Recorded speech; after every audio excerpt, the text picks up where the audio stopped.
I've seen comments accusing me of spreading hate and racism. I disagree. Racism against white people does not exist, and here's why. What does me saying that white people don't know how to cook and love cheap tea bags do, other than hurt your feelings? Which frankly, I don't give a fuck about white fragility. Does it change the level of representation that you have in the media? Does it eliminate systemic racism? Does it end racial profiling? Does it close the job opportunities and wage gaps in America? Even after millions of views on my video, does it offer reparation to minority communities? Here is a comment I received. I'm blurring out her name because I don't want anyone sending her hate. I can fully accept that not everyone appreciates my sense of humor. You guys are very welcome here. Especially, I know this is a Chinese platform. Many foreigners, however, tend to be quite reserved in their comments. If I truly dislike you or wanted to kick you out like how I was treated in America, I wouldn't be presenting my content in satirical or comedic way. Instead, I'd directly speak in Chinese to my Chinese audience about the overbearing behavior of Americans and how horrible they are. In fact, bullying. Her response is a perfect example of what privilege looks like. When you say Asians can't open their eyes, we take offense because this carries a racist historical content. When you make jokes about black people and watermelon, you do realize it originates from post-slavery era. Now let me educate you a little historical lesson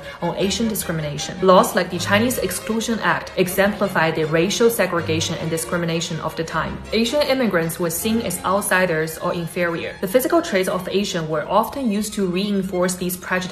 In many 20th century Hollywood films, Asian characters were depicted as stereotypical, often comical villains, with their eye shapes exaggerated to enhance these negative portraits. You want to hear the most ironic part? These Asian characters in the early American films were often played by white actors. If you say that Asians always dye their hair light brown or blue, that doesn't hurt us. But when we wear light-colored contact lenses, you jump to the conclusion that because the world revolves around white people, we must want to be like you. This white woman's comment is a classic example of the condescending words I encountered as an immigrant. Will be soon forgot. Forgotten by who? By you? By all Americans? Or are we supposed to be invisible when Americans ain't watching?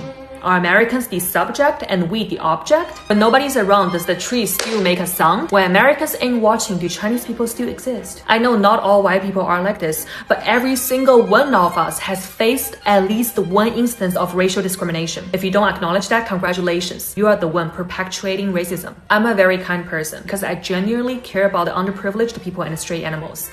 Not because I don't know how to stand up for myself and my people. I'm nice, but mama ain't raised no bitch.